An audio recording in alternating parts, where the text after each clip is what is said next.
Ramana Maharshi, quien es uno de los grandes expositores de la filosofía del Vedanta Advaita, que es como se conoce en India a la no dualidad, decía que el ser humano está sujeto a las leyes del karma siempre y cuando permanezca imaginando que está separado del todo, del ser, de la conciencia. Esta visión de Ramana Maharshi sobre el karma es sumamente interesante, y es que esta palabra hindú, que literalmente significa acción, ha sido muy mal interpretada en Occidente y se asocia y se relaciona con la palabra pecado y castigo de las religiones abrahámicas. Pero karma no es pecado, no es castigo. Karma simplemente significa la ley de acción y reacción, es decir, que toda causa tiene un efecto y todo efecto tiene una causa. Si tú lanzas una piedra hacia arriba, pues esta piedra va a volver a caer al suelo debido a la ley de la gravedad.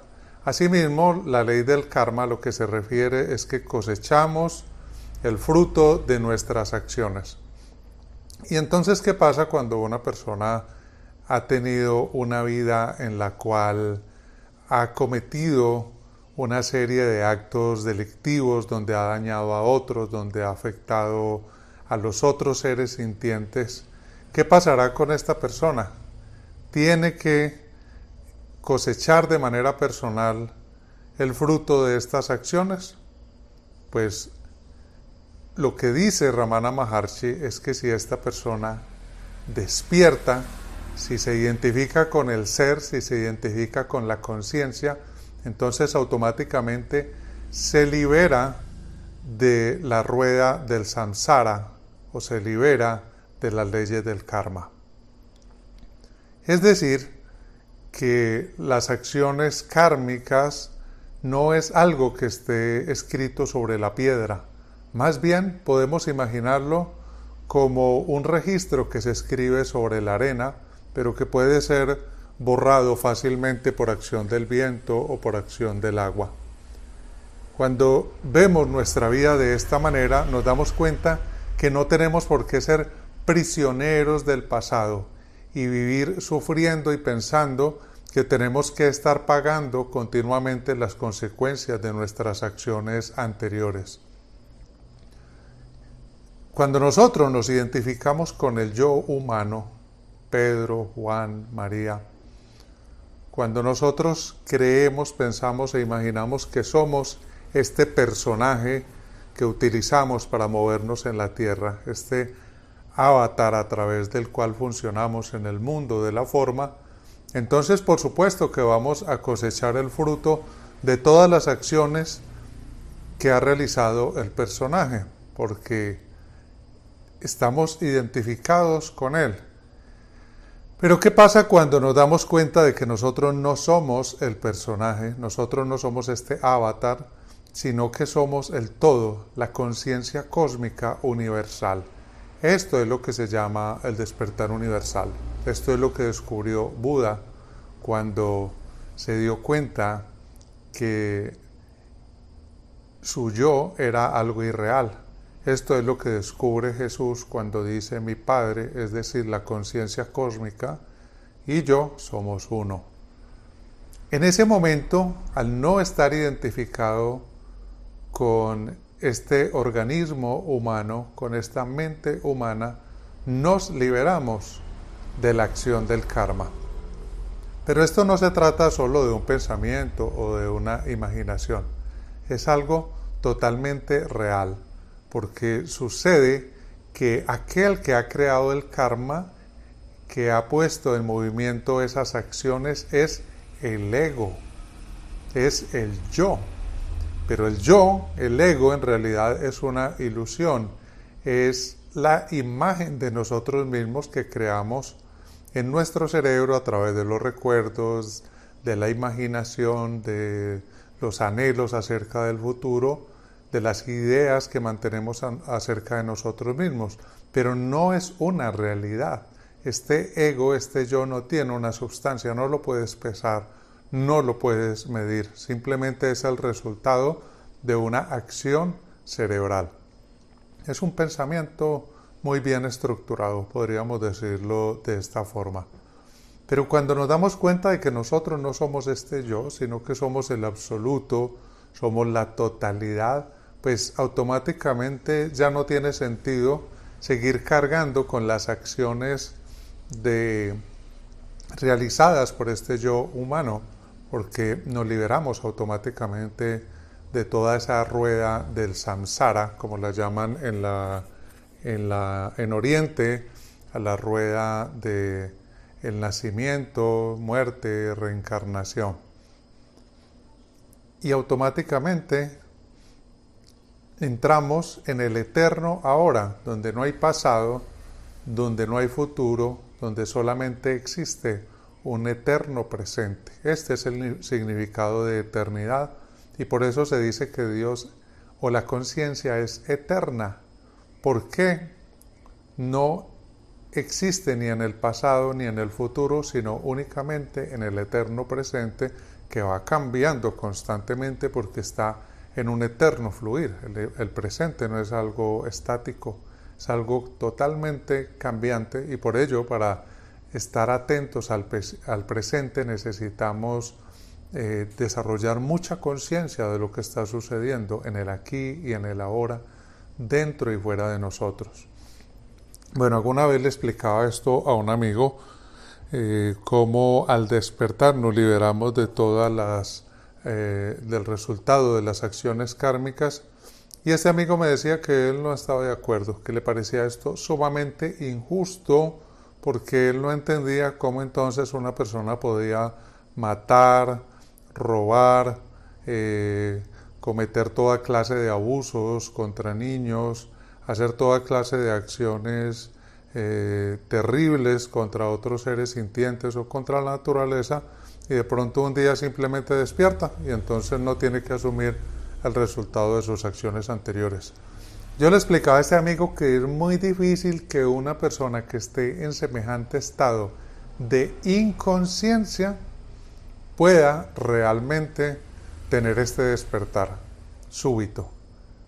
Es muy difícil, porque generalmente las personas que cometen toda esta serie de actos atroces, de delitos, viven en un estado de profunda inconsciencia, lo cual les impide generalmente tener un despertar en esta existencia. Sin embargo, esto no es una regla general, porque hay casos de seres que sí despertaron después de haber cometido actos terribles. Está el caso del famoso yogi Milarepa en las estribaciones de los Himalayas, el cual se dice que estudió magia negra y a través de estas artes oscuras causó grandes daños a la familia que previamente le había usurpado sus posesiones y la herencia que él tenía derecho a recibir. Entonces él causa grandes daños, muertes a familiares, destruye sus cosechas, causa un gran sufrimiento a estas personas, lleno de un profundo odio y una profunda venganza.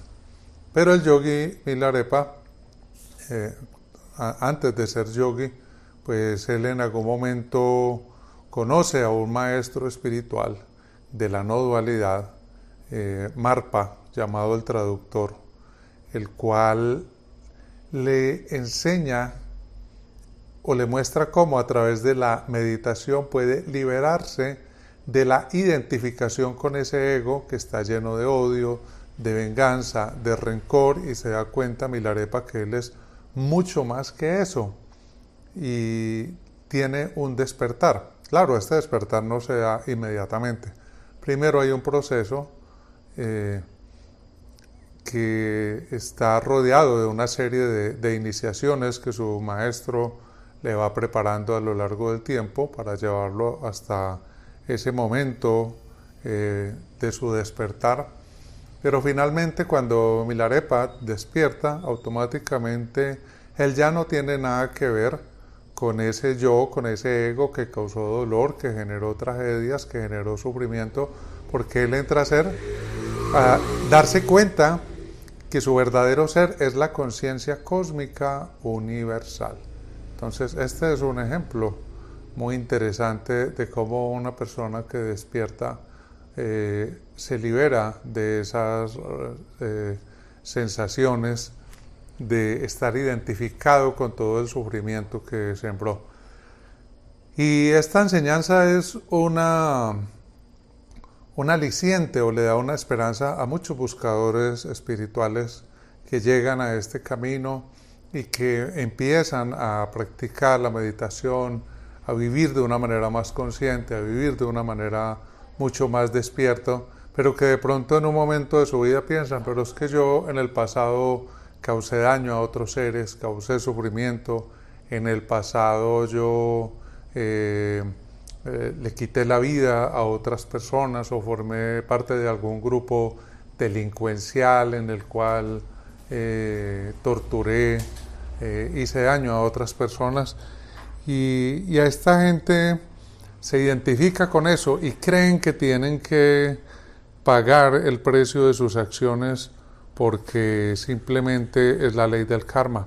Pues bien, la enseñanza para estas personas es que una vez dejas de identificarte con ese yo del pasado, que fue el que cometió todos esos errores, por decirlo de alguna manera, y te identificas con la conciencia, la cual vive y existe en el aquí y ahora, en el eterno presente, entonces automáticamente ya no tienes que cosechar el fruto de esas acciones.